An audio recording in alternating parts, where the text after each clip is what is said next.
विद्यार्थियों, फिजिक्स के फंडे में आपका स्वागत है। तो कैसे हैं आप लोग? आज हम देखेंगे कुछ और क्वेश्चंस इफेक्टिव रेजिस्टेंस पे और फिर हम डिस्कस करेंगे important concept of Wheatstone bridge. तो शुरू करते हैं। यहां पर देखते हैं सबसे पहले डीक्यू। आप देख रहे हैं कि रेजिस्टेंसेस आर हमें गिवन है। कितने रेजिस्टेंस गिवन है दोस्तों? आर और बीच में एक वायर है और यहाँ पे पॉइंट बी। आपको निकालना है effective resistance between point A and B. ठीक है, चलिए अब कैसे करें? मान लीजिए इसका पोटेंशियल ए है, बी है, इसका पोटेंशियल नहीं पता, मान लो एक्स, इसका ये नहीं पता कितना होगा एक्स। भाई वायर है ना, वायर है ना। चलिए अब इसका पोटेंशियल कुछ भी मतलब बी। ठीक, शुरू करते हैं बिना किसी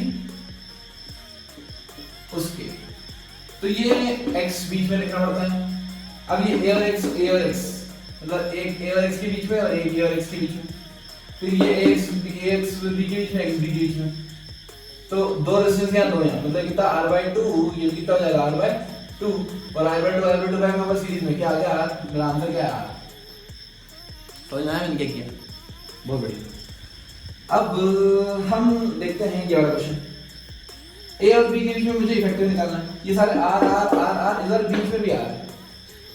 देखो, जिन बच्चों को व्हीटस्टोन ब्रिज आता है ना, वो बच्चे भी ये क्वेश्चन गलत करते हैं।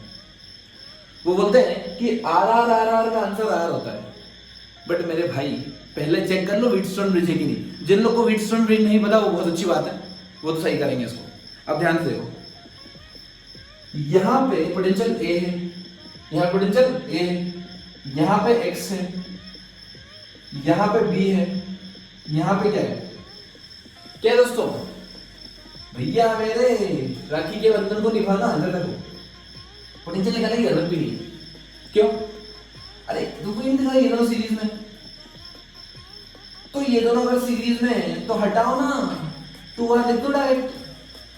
सिमिलरली ये दोनों अगर सीरीज में है तो हटाओ, 2r लिख दो डायरेक्ट। अब ये तीनों कहाँ में पैरेलल में, कहाँ में दोस्तों? पैरेलल में। तो ये 2r और 2r का पैरेलल r, फिर r और r का पैरेलल r/2। तो मेरा आंसर इफेक्टिव हो गया r/2 डायरेक्ट। कंफ्यूज नहीं होना है, तीनों पैरेलल में दिखते नहीं है वो। ठीक है, तो चलो दोस्तों देखते हैं प्रॉब्लम। यहां पर हमें क्या गिवन है? एक वायर है, ये पॉइंट ए है, ये पॉइंट बी है। हमें निकालना है effective resistance between point A and B. ठीक बात है। अब इधर से इधर तक कोई रेजिस्टेंस नहीं है और इधर से इधर तक कोई रेजिस्टेंस नहीं है। ठीक, ये दोनों पॉइंट है, क्या सेम पोटेंशियल पे होंगे? अगर सेम पोटेंशियल पे है, काम करो, इसको उठा के यहां रख दो। ठीक है, उठा के रखो मेथड, उठा के रखो मेथड, उठा के रखो मेथड, उठा के रखो मेथड, उठा के रखो मेथड। तो ये हो गया ये, और यहां से उठा के हमने इसको ऐसा रख दिया। क्लियर? चलो अब ये देखो, ये वाला और ये वाला, क्या ये दोनों भी सेम पोटेंशियल? अगर ये पोटेंशियल x है तो ये भी x हो। तो उठा के रखो मेथड क्या बोलती है? इसको हटा के उठा के इसको ऐसा रख दो r, और ये फिर क्या हो जाएगा? यहां से ये कनेक्टेड है r, वायर, सिंपल वायर। ठीक है, अब ये r और r आएंगे दोनों पैरेलल में, तो ये हो गया मेरा पैरेलल r/2। फिर ये r एज इट इज, फिर ये r/2, ये दोनों पैरेलल में। अब वायर कहां से कहां तक? ये और ये। अब ये क्या सीरीज है? पैरेलल। याद है ऐसा क्वेश्चन कर रखा है? ये दिखते हैं सीरीज में हैं लेकिन होते नहीं, ये होते पैरेलल में हैं। क्यों? वही कॉन्सेप्ट, अगर इसका पोटेंशियल x है तो इसका भी x होगा, अगर इसका y है तो इसका भी y होगा। तो इन दोनों पोटेंशियल डिफरेंस xy तीनों पैरेलल में। ऐसे लगा दो या ऐसे लगा दो, बात तो बराबर ही। तो अब आप आई होप आप इजीली निकाल सकते हो। तीनों को 1/r कर देना, आंसर आपका आ जाएगा। चलिए अब यहाँ पे ना क्वेश्चन बहुत खूबसूरत है और आपको एक नया कॉन्सेप्ट सीखने को मिलेगा। यहाँ पर क्या पूछ रहे हैं? सबसे पहले वो पूछ रहे हैं कि ये सर्किट देखो कैसा लगा, तो आपको बोलना अच्छा लगा। फिर 5 वोल्ट की बैटरी है, कितने वोल्ट की बैटरी है? 5 वोल्ट की बैटरी है। अब वो बोल रहे हैं बताओ करंट कितना फ्लो होगा, कहां से? हर जगह से। यहां से करंट कितना, यहां से करंट कितना, I1 कितना, I2 कितना। अब एक जो नॉर्मल लेवल का बच्चा होता है, एकदम मासूम सा, वो बोलता है, क्या बोलता है, ध्यान से देखना, बिल्कुल बिल्कुल आपको कसम है आपकी खुद की, आपको ध्यान से देखना पड़ेगा।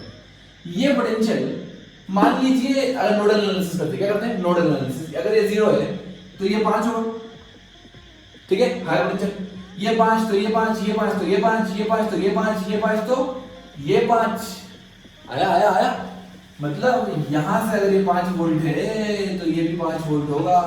और वो अच्छा बोलता है कि पोटेंशियल डिफरेंस 0 है तो करंट 0 और उसको नंबर भी मिलते हैं 0। आया? अगर उसने बोल दिया कि इस वायर में पोटेंशियल डिफरेंस 0 है तो करंट बोलेगा 0 है और नंबर में बोलूंगा 0 है। दोस्तों जब मैं V = IR लगाता हूं तो V पोटेंशियल डिफरेंस होता है अक्रॉस रजिस्टर, अक्रॉस रेजिस्टेंस के, है नहीं हर कहीं लगा दिया कि वायर दिखा लो चलो रेजिस्टेंस पोटेंशियल डिफरेंस 0। अबे नहीं, मान लो, ध्यान से देखना, मान लो अगर सिंपल वायर देता ऐसा और ये 10 वोल्ट की बैटरी होती तो यहां से कुछ और ये 5 ओम का रेजिस्टेंस होता तो क्या करंट फ्लो होती, V = IR, कितनी करंट फ्लो होती, 2 एम्पीयर। तो अगर मैं ये पूछता कि इस पॉइंट और इस पॉइंट के बीच में करंट कितनी फ्लो हुई, आप बोलते हैं अगर इसका पोटेंशियल 0 है, इसका 10 है, इसका 10 है, तो क्या करंट 0? नहीं गधों, नहीं बच्चों, अगर ये 10 है वो भी 10 है तब भी करंट 2 एम्पीयर ही फ्लो होगी, क्योंकि हम पोटेंशियल डिफरेंस वायर के अक्रॉस नहीं निकालते, हम पोटेंशियल डिफरेंस रेजिस्टेंस के अक्रॉस निकालते हैं in order to find the current. तो आओ, देश का भविष्य खतरे में था उसे बाहर निकालें, मतलब I2 0 नहीं होगी, ये हमारे कॉन्सेप्ट आना चाहिए, ठीक है। तो सबसे पहले क्या निकालते हैं, ये तीनों क्या है दोस्तों, series parallel, series parallel, series parallel, ये पैरेलल में, तो पैरेलल में पहले इफेक्टिव निकाल लेते हैं। इफेक्टिव कितना हुआ, 1/6 + 1/3 + 1/2 = 1/r effective, so here our effective comes to be 1/2 + 1/2, that is 1। इनका इफेक्टिव क्या आ गया दोस्तों, 1। कैसे, कैलकुलेट कर लो भैया, इन तीनों को ऐड करो, ये 1/6 + 1/3 कितना हो गया, जितना भी हो गया, + 1/2 1 हो गया। अरे 1/3 कॉमन निकालो, 1 + 1/2 3/2, 3 कैंसिल, 1/2 1/2 + 1/2 1। तो इनका इफेक्टिव आ गया 1, मतलब इस पूरे सिस्टम को हटा के मैं ऐसे रियल लिख सकता हूं कि 1 ohm and this is 5 volt. तो करंट कितनी आएगी, करंट आएगी मेरी 5 एम्पीयर। बोलो कहां समझ में आ रहा है, बोलो बोलो बोलो, समझ में आ रहा है, शाबाश। अब मुझे करंट निकालना इसके थ्रू, इसके थ्रू, सबके थ्रू, ठीक, चलिए। तो ये 5 वोल्ट, ये 0 वोल्ट, ये 0 वोल्ट, ये 0 वोल्ट, ये 0 वोल्ट, ये 0 वोल्ट, चला चला चला चला, ये 0 वोल्ट। दो लाइन चीजें मतलब पोटेंशियल है ना, ताकि कंफ्यूज ना हो आप मासूम बच्चे हैं। अब ध्यान से देखना दोस्तों, ध्यान से देखना दोस्तों, इधर से इधर करंट क्या 0 होगी, यस, आप नहीं बोल सकते, अभी नहीं निकाल सकते क्योंकि ये रेजिस्टर के अक्रॉस पोटेंशियल डिफरेंस नहीं है। यहां 5, यहां 0, तो क्या आप लिख सकते हो current = potential difference by resistance, this is the value of I1, 5/3, क्योंकि मुझे पोटेंशियल डिफरेंस पता है, और अगर मुझे पोटेंशियल डिफरेंस पता है तो मैं इजीली करंट निकाल सकता हूं। मुझे करंट आ गया, ये करंट कितनी थी, 5 एम्पीयर, कितनी करंट थी, टोटल करंट थी 5 एम्पीयर, 5 एम्पीयर में से 5/3 इधर गई, तो इधर कितनी जाएगी, 5 - 5/3, मतलब ये हो गया 10/3, 10/3 एम्पीयर करंट उधर गई, 10/3 एम्पीयर करंट उधर गई। अब चली तो गई इधर से इधर। सिमिलरली आप चाहो तो इसके अक्रॉस भी करंट निकाल सकते हो, ठीक है। ये हायर लो, मतलब करंट कितनी फ्लो होगी दोस्तों इसमें, इधर ऐसे, ठीक है। फिर ये वाली करंट और ये वाली करंट दोनों मिलके इसमें से फ्लो होगी, समझ में? ये निकाल लिया तो आपने I1, ये तो I3 मान लो, I3 + I1 क्या I2 इसके बराबर होगी जो इसमें करंट फ्लो होगी, क्लियर। चलिए, तो आपने बहुत इंपॉर्टेंट कॉन्सेप्ट सीख लिया है। जब हम V = IR लगाते हैं तो V पोटेंशियल डिफरेंस होता है रेजिस्टर के अबाउट, ना कि वायर के अबाउट, क्योंकि वायर के अबाउट हमेशा पोटेंशियल डिफरेंस 0 ही मानते हैं, 2 पॉइंट के बीच में, क्लियर। तो दोस्तों अभी हमने सीखा कि जब भी हम करंट निकालें किसी ऐसे वायर में से जिसका रेजिस्टेंस 0 हो तो हम पोटेंशियल डिफरेंस चेक करके नहीं निकाल सकते, हम दूसरे एलिमेंट्स में पोटेंशियल डिफरेंस करके निकालते हैं, और फिर वहां से निकालने के लिए हम क्या लगाते हैं, किरचॉफ्स करंट लॉ, या फिर आप जंक्शन रूल लगाते हैं, वही चीज किरचॉफ करंट लॉ। अब सिमिलर टाइप ऑफ प्रॉब्लम मैं आपको यहाँ पे लेता हूँ। मान लीजिए एक ट्रायंगल है जिसमें यहाँ साइड यहाँ साइड यहाँ साइड यहाँ साइड रेजिस्टेंस गिवन है ओम में, ये सब ओम है, और 60 वोल्ट की बैटरी लगी हुई है। आपको निकालना है कि इस वायर में से जिसका कोई रेजिस्टेंस नहीं है वहां से करंट कितनी फ्लो हुई। दोस्तों हमेशा ट्राई करना प्रॉब्लम को सिंप्लीफाई करने का, प्रॉब्लम को सिंप्लीफाई करने का। एक काम करता हूं, मुझे पता है ये पॉइंट अगर मैं ए मानूं, ये पॉइंट अगर बी मानूं, ध्यान से देखना दोस्तों, बड़ी आसान चीज है। तो इसके अक्रॉस पोटेंशियल डिफरेंस क्या 60, मैं हटा देता हूं। पोटेंशियल डिफरेंस कितना दोस्तों 60, ए और बी के अक्रॉस, ठीक है। अब ये वायर को उठा के मैं यहां रख दूं, ये वायर को उठा के यहां रख दूं। देखो मैं कोई चेंज नहीं कर रहा हूं, कोई वायर टच नहीं कर रहा हूं, सिर्फ इधर उधर मूव कर रहा हूं उसको। तो ये डायग्राम कुछ ऐसा दिखेगा आपको, ऐसा ऐसा ऐसा ऐसा ऐसा ऐसा। इस वायर को उठा के यहां रख दिया, तो ये जो ऊपर 6 था वो अभी भी 6 है, जो नीचे 3 था वो अभी भी 3 है। ये जो वायर यहां था वो अब आ गया बीच में ऐसे, ये ऊपर वाला 6 और नीचे वाला 12 एज इट इज। ये पॉइंट बी और ये पॉइंट ए। अब इसके अक्रॉस जो बैटरी कनेक्टेड है वो कितनी है, ये ऐसे बैटरी कनेक्ट कर दी मैंने, ये कितने वोल्ट की थी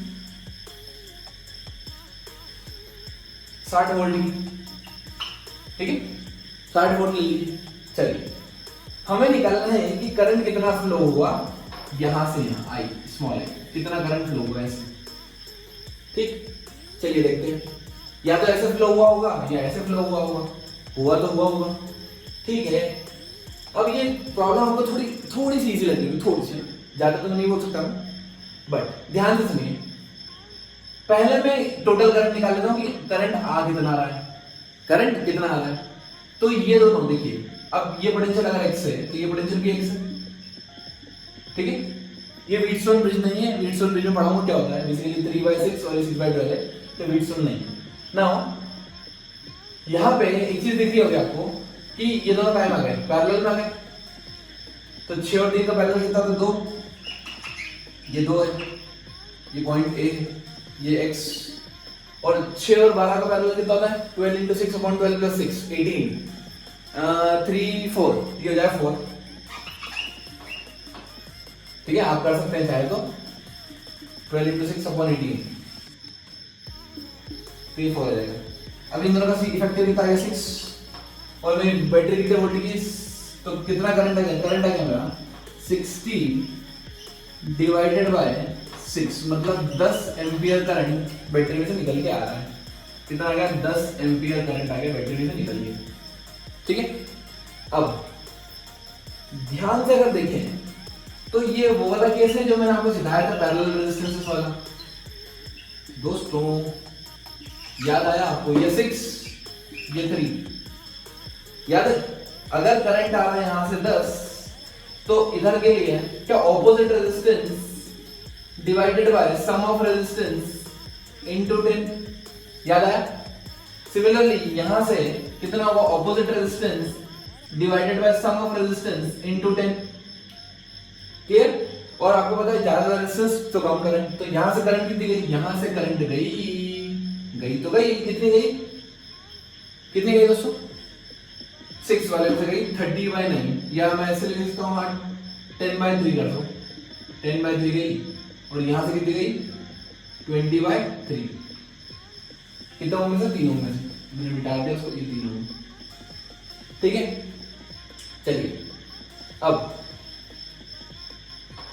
इस पॉइंट का पोटेंशियल निकाल लो, क्यों मुझे यहां से करंट निकालना, जब तक मैं इसका यहां से पता नहीं पड़ेगी कितनी करंट फ्लो हो रही है तब तक मैं निकाल नहीं पाऊंगा, राइट। चलिए तो मैं यहां का पोटेंशियल निकाल लूंगा, कैसे निकालेंगे पोटेंशियल, यहां पे you know that v = i लगा सकता हूं, क्यों, तो ये करंट के रेजिस्टेंस के अक्रॉस पोटेंशियल निकाल सकता हूं।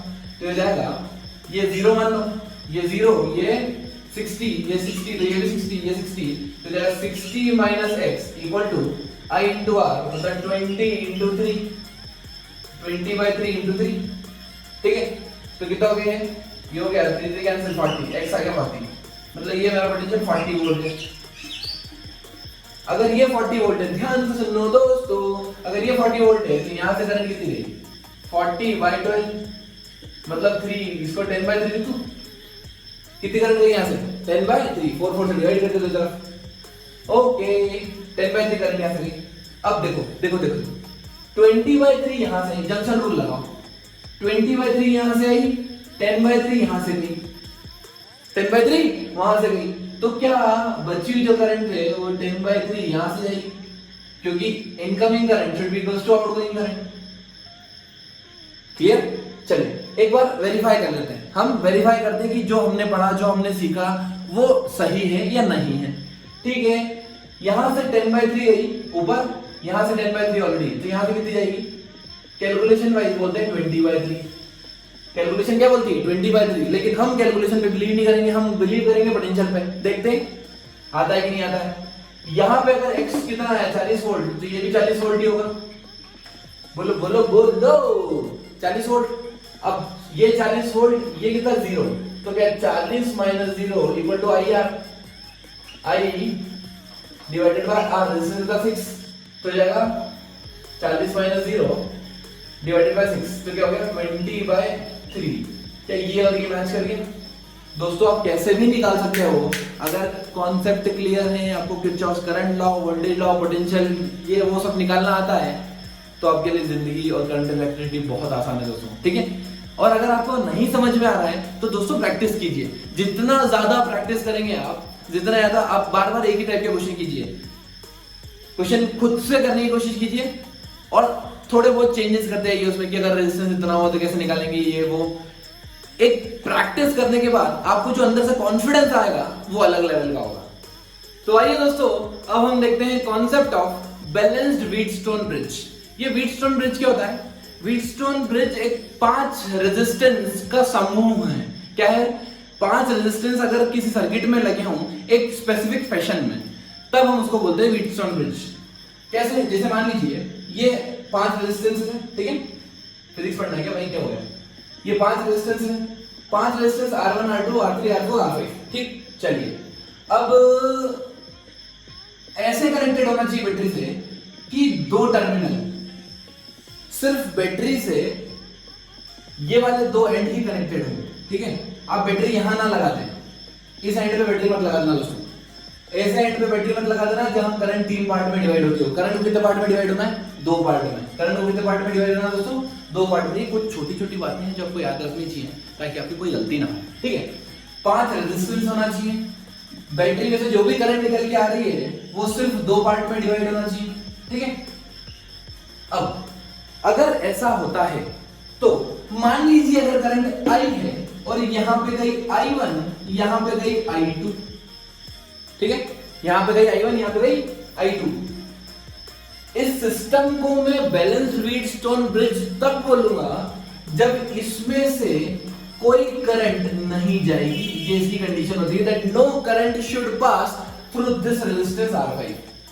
R5 में से कोई करंट पास नहीं होना चाहिए। ठीक है, चलो मैं मान लेता हूं यहां से I3 है और यहां से I4 है। अगर I5 की वैल्यू 0 है, अगर I5 में से कोई करंट फ्लो नहीं हो रही है, इसका मतलब आपको ऐसा लगता है कि जितनी करंट यहां से आएगी उतनी निकल जाएगी, मतलब I1 = I3। सिमिलरली जितनी करंट यहां से आएगी उतनी निकल जाएगी, मतलब I4 = I2। क्लियर? चलिए अब मैं मान लेता हूं कि अगर, क्या मानना दोस्तों, अगर यहां पर कोई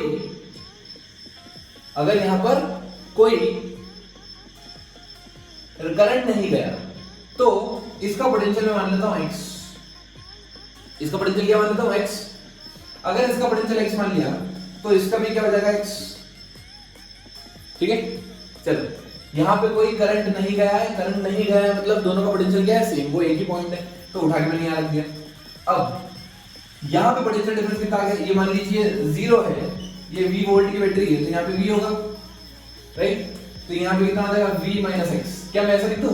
potential difference is V - x = IR, I1 R1। Clear? चलिए सिमिलरली ये V है, ये x है, ये I2 R2 है, क्या मैं ऐसे लिख दूं V minus x equals to I2 R2, V minus x equals to I1 R1, V minus x equals to R2 R2, I2 R2। चलो ये x है, ये 0 है, तो मैं लिखता हूं x minus 0 is equal to I4 R4, I4 R4 V equal to IR। देखो V इक्वल टू IR क्या लगाते हैं हम, इस रेजिस्टेंस के अबाउट, फिर ये x minus 0 equals to I3 R3। अगर I5 0 है तो क्या I1 और I3 बराबर होंगे, सिमिलरली I2 और I4 बराबर होंगे। ये मान लो इक्वेशन 1, ये मान लो इक्वेशन 2, ठीक है। दोनों को उठा के डिवाइड करते हैं तो ये आ जाएगा R1 बाय R3, ये कैंसिल हो जाएंगे, दोनों बराबर I1 I1 is equals to R2 by R4। This is the condition of Wheatstone bridge, this is the condition of Wheatstone bridge. इसका मतलब अगर ये कोई सर्किट जिसमें 5 रेजिस्टेंस हो और करंट बैटरी में से ऐसा फ्लो हो रहा हो कि 2 ब्रांच में करंट फ्लो हो रहा हो, और अगर रेजिस्टेंस का ratio R1 by R3 is equal to R2 by R4 हो, तो बीच वाला रेजिस्टेंस कोई काम का नहीं, बीच वाला रेजिस्टेंस कोई काम का नहीं, क्योंकि इसमें करंट फ्लो हो रही है 0। तो आप डायरेक्ट लिख सकते हैं दोस्तों R1 R3 R2 और R4, 5 रेजिस्टेंस को हटा के आप 4 रेजिस्टेंस में कन्वर्ट कर सकते हैं, और अगर एक बार आपने 4 रेजिस्टेंस में कन्वर्ट कर दिया तब आपके लिए चीजें आसान हो जाएगी। क्लियर?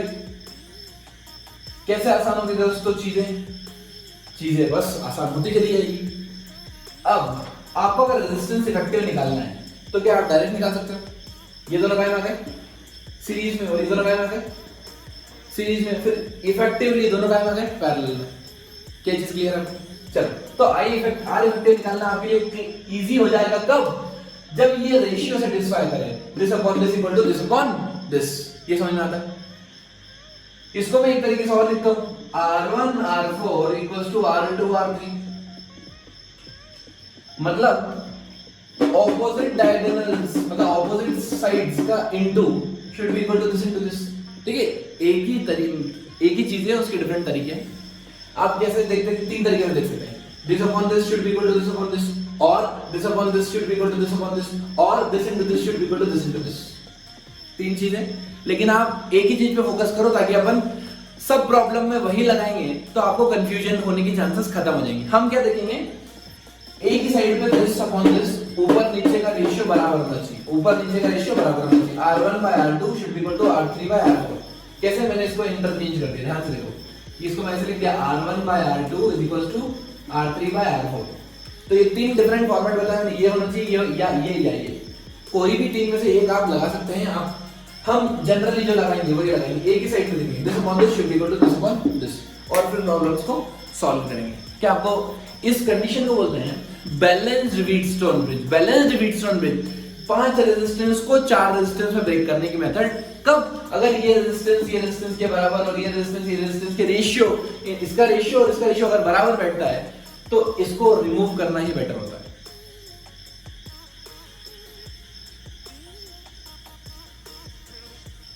तो आइए दोस्तों देखते हैं कुछ एलटीक्यूज।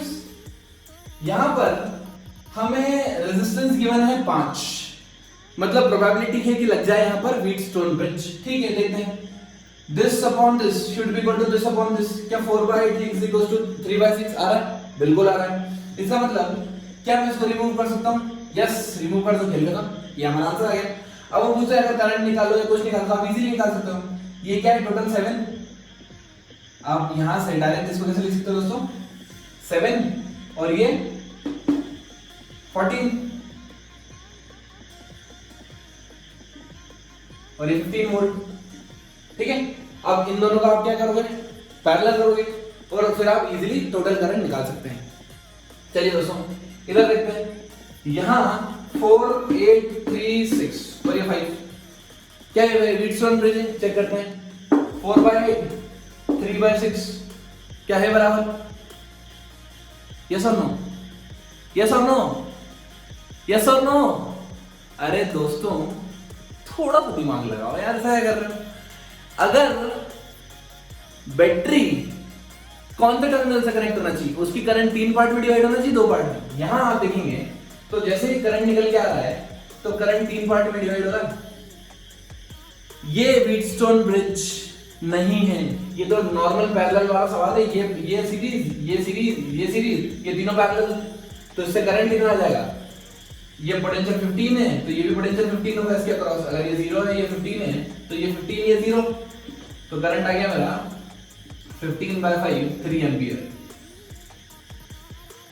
दिखने में व्हीटस्टोन ब्रिज है वो, और एक्चुअली में व्हीटस्टोन ब्रिज नहीं है। बस ये चीज समझ जाओ आप कि क्वेश्चन उठाओ तो 2-3 चीज चेक कर लेना। 5 रेजिस्टेंस होना चाहिए। जब बैटरी कनेक्टेड हो तो ऐसी कनेक्टेड हो कि सिर्फ 2 स्ट्रीम में, 2 ब्रांचेस में उसकी करंट जाए, 3 ब्रांचेस में ना जाए, ठीक है।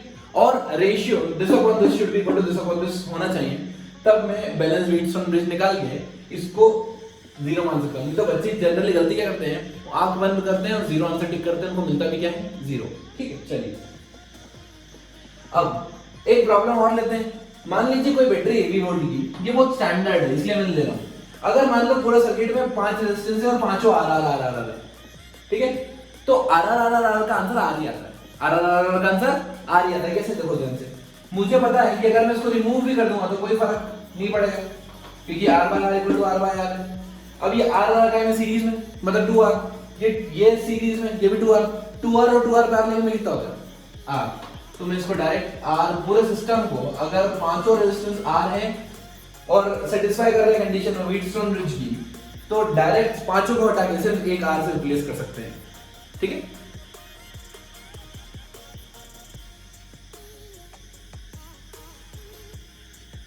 Now we'll take some more MCQs in order to find the effective resistance between 2 points. So here they have given us these resistances 5, 10, 7, 3, 6.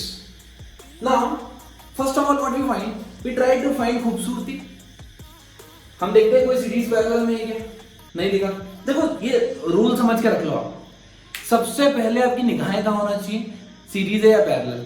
अगर आपको नहीं दिखे फिर आप स्विच हो ना व्हीटस्टोन ब्रिज पे, ठीक है। अभी अपन कौन सा पढ़ रहे हैं व्हीटस्टोन ब्रिज का, तो आप जल्दी से ग्रास्प कर पाएंगे, बट बाद में भी आपको सीरीज पैरेलल सबसे पहले ढूंढना है, उसके बाद आपको ढूंढना है व्हीटस्टोन ब्रिज। उसके बाद सिमेट्री और ये सब कॉन्सेप्ट भी आएंगे, वो भी मैं आपको आगे पढ़ाऊंगा, ठीक है। चलिए तो सबसे पहले शुरुआत करते हैं यहां से। इसका पोटेंशियल मान लेता हूं A, इसका पोटेंशियल मान लेता हूं B, गिवन। इसका पोटेंशियल नहीं पता X मान लो, इसका पोटेंशियल नहीं पता Y मान लो, ठीक है। चलो अब डायग्राम ड्रॉ करने की कोशिश करते हैं। हम इसको कोशिश करते हैं कितने रेजिस्टेंस है, 1 2 3 4 5। देयर इज अ प्रोबेबिलिटी कि 5 रेजिस्टेंस हो और हमारा काम बन जाए। तो एक काम करता हूं, मैं यहां पे लेता हूं A, यहां पे लेता हूं B, यहां पे लेता हूं X, यहां पे लेता हूं Y। मैं इसको कोशिश कर रहा हूं व्हीटस्टोन ब्रिज में बनाने की। देखो कितना सक्सेसफुल होता हूं। A और X के बीच में 10 है, A और X के बीच में 10, A और Y के बीच में, A और Y के बीच में 5 है, A और Y के बीच में 5 है, ठीक है। फिर X और Y के बीच में 7 है, X और Y के बीच में 7 है। फिर X और B के बीच में, X और B के बीच में 6 है, X और B के बीच में 6 है, ठीक है। Y और B के बीच में, Y और B के बीच में 3 है, Y और B के बीच में 3, और ये A और B बैटरी से कनेक्टेड है जहां 2 पॉइंट में करंट पास होगी। अब देखो this upon this is equal to this upon this, आ रहा है। इसका मतलब चलो बेटा आपका 7 का कोई काम नहीं है और ये व्हीटस्टोन ब्रिज बन गया बैलेंस्ड व्हीटस्टोन ब्रिज बन गया। अब ये दोनों का सीरीज में, ये दोनों का सीरीज में, आप निकाल लो इजीली, ठीक है। चलिए ये रखते हैं। अब ये 1 2 3 4 5 6 7 बहुत सारे रेजिस्टेंस है, 7 तो बहुत हो गए। अब सबसे पहले कहां पे निगाहें जाएगी आपकी, सीरीज और पैरेलल में। आपकी कहीं निगाहें निगाहें निगाहें निगाहें निगाहें, ये पॉइंट अगर ए है, ये एक्स है तो ये भी एक्स है, मतलब ये दोनों कहीं में आ गए, कहीं में आ गए दोस्तों, ये दोनों आ गए पैरेलल में। तो 6 और 3 का पैरेलल कितना होगा 2, 6 और 3 का पैरेलल कितना होगा 2। सिमिलरली 6 और 12 का पैरेलल कितना होगा 4, इसको हटा के क्या मैं 4 लिख दूं, ठीक है। अब देखो 1 2 3 4 5, 1 2 3 4 5, क्या बैलेंस व्हीटस्टोन ब्रिज लगाओ, बिल्कुल लगा सकते हैं। आप देखेंगे कि ये A पॉइंट है, ये ए पॉइंट बनाया हमने, ये मान लीजिए x, तो ये बनाया हमने x, ये मान लीजिए y, तो ये बनाया हमने y, और ये बनाया हमने b। ये वाला रेजिस्टेंस है 2, वो a और x के बीच में 2, ये हो गया। a और y के बीच में 2 है, a और y के बीच में 2 है, ठीक है। x और y के बीच में, x और y के बीच में 4 है, x और y के बीच में 4 है। कुछ गड़बड़ हो गई क्या? हाँ, ये 12 नहीं, हाँ करेक्ट सच है। x और y के बीच में 4 है, ये 4, ये भी गया। y और b के बीच में 4 है, y और b के बीच में 4 है। ये कौन सा पॉइंट है? x और b के बीच में कितना है? 4, x और b के बीच में 4, ठीक है।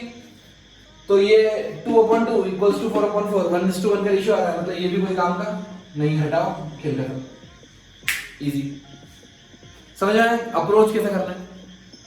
Now will take some ladder problem.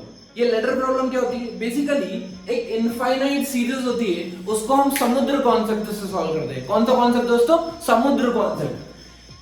मान लीजिए ये रेजिस्टेंस आ रही है, आ रही है, आ रही है, आ रही है, आ रही है, आ रही है, आ रही है, आ रही है, इसी से मुझे प्यार है ना? तो ये ऐसे ऐसे इनफाइनाइट तक जाता जा रहा है, जाता जा रहा है, बहते जा रहा है, बहते जा रहा है, वाला कॉन्सेप्ट है। अब क्या होगा? वो बोल रहा है इफेक्टिव निकाल दो। अब 1 2 होता तो निकाल देता, इतना सारा कैसे निकालूं? तो हम लगाते हैं समुद्र कॉन्सेप्ट। कैसे निकालते हैं देखिए। सबसे पहले ढूंढते हैं सिमेट्री, सबसे पहले ढूंढते हैं symmetry. Symmetry symmetry symmetry symmetry symmetry. अगर मैं यहां से ब्रेक करूं तो ये क्या सिमेट्रिक नहीं दिख रहा है? अगर ये सिमेट्रिक दिख रहे हैं, अगर ये सिमेट्रिक दिख रहे हैं तो आप एक काम करो, इन मान लो कि ये पॉइंट ए है, ये बी है, इनके बीच में इफेक्टिव रेजिस्टेंस है R। क्या मान लिया मैंने? इफेक्टिव रेजिस्टेंस R, ठीक। अब यहां से फिर मैं नया सर्किट डायग्राम ड्रा करता हूं, इधर से इधर से इधर से इधर से इधर से। डायग्राम बहुत ही खराब बनाया है मैंने। फिर इधर इधर and so on up to infinity, ठीक है। एक बार बताओ, हम गए समुद्र में, समुद्र में से निकाला हमने एक बाल्टी, एक पानी भर के निकाल लिया। समुद्र में से एक बाल्टी पानी भर के निकाल लिया। दोस्तों समुद्र का लेवल ऊपर हो गया, बढ़ गया, घट गया? लगभग सेम ही है, उसका लेवल सेम ही होगा, कुछ चेंज होने वाला नहीं है। इसका मतलब अगर इसका रेजिस्टेंस इफेक्टिव R है, अगर इसका इफेक्टिव रेजिस्टेंस यहां से यहां तक इफेक्टिव रेजिस्टेंस अगर R है, इधर से इधर तक अगर इफेक्टिव रेजिस्टेंस कितना दोस्तों? R है, तो अगर मैं एक ब्रांच कट कर दूं और पूछूं यहां से यहां तक का कितना होगा, तब भी R ही होगा। ये समझ में आ रहा है? बढ़िया कॉन्सेप्ट है, मजा आना चाहिए आपको। यहां से यहां तक अगर मैंने R माना है, स्मॉल r, तो अगर एक ब्रांच कट कर दिया तब भी तो R ही होगा। क्लियर? बस यही कॉन्सेप्ट को लगा के हम इसको सॉल्व कर देते हैं।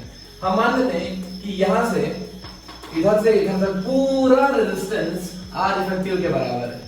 यहां से यहां तक का पूरा रेजिस्टेंस दोस्तों स्मॉल r के बराबर है, और इनमें जो इफेक्टिव आने वाला है वो भी R ही है, ठीक है। चलिए अब ये दोनों पैरेलल में, तो पैरेलल में क्या होता है? RR upon R plus R, ठीक है। फिर ये दोनों इसके बाद सीरीज में R, और ये पूरा इफेक्टिव इसके बराबर है, R के बराबर ही। ये कॉन्सेप्ट लगाना है आपको कि एक बाल्टी पानी निकालो, समुद्र का लेवल बराबर, और ये R, तो ये भी टोटल R। बस अब क्या हो गया? RR plus R square plus RR, R plus R, ठीक है। एलसीएम ले लिया मैंने, तो क्या हो गया ये? देखो RR कैंसिल, कितना है? R स्क्वायर प्लस RR, तो RR ने RR को मार दिया, ठीक है। मुझे क्या निकालना है? स्मॉल r निकालना है, क्योंकि कैपिटल R तो गिवन है। तो जाएगा small r square minus R square equal to 0, ठीक है। अब ये क्वाड्रेटिक इक्वेशन होगी, सॉल्व कर लो। Minus b plus minus root b square minus r का square minus 4ac upon 2a 2 into 1। तो ये क्या मेरा b स्क्वायर माइनस 4ac तो प्लस हो गया। अब आ गया आंसर 4 + 1 5 √5 प्लस r/2। अब आपको पता है नेगेटिव हो नहीं सकता, तो मेरा आंसर एक ही आएगा 1 + √5/2 × r। क्या चीज क्लियर है? अब वो ट्विस्ट कैसे कर सकते हैं? मान लीजिए वो 2r 2r 2r 2r 2r 2r दे दें, या फिर वो ऊपर r रखें यहां 2r कर दें। ठीक है, तो आपको क्या करना है, वही चीज सिमेट्रिक सर्किट में ब्रेक करके आंसर निकालना है।